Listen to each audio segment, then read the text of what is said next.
بسم الله الرحمن الرحیم.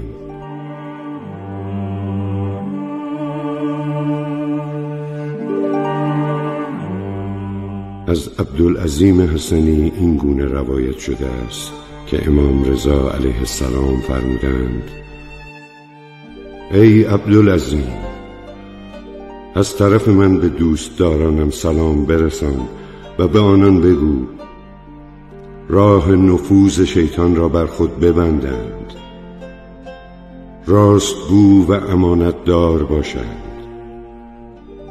در موضوعات بیفایده سکوت اختیار کرده و بگو مگو نکنند، هوای یکدیگر را داشته باشند و به دیدار هم بروند که این کار باعث نزدیکی به من است.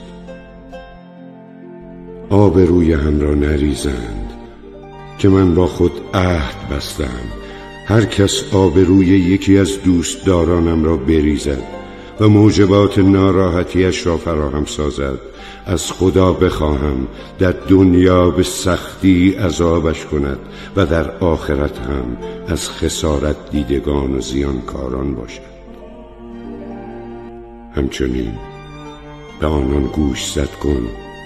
خداوند درست کاران و نیکوکاران ایشان را می‌آمرزد و بدکارانشان را می‌بخشد، اما کسی که مشرک باشد یا به یکی از دوستان ما آزاری برساند یا فکر بدی درباره‌اش داشته باشد، خدا چنین کسی را نمی‌بخشد تا وقتی که دست از این رفتار و افکار زشتش بردارد.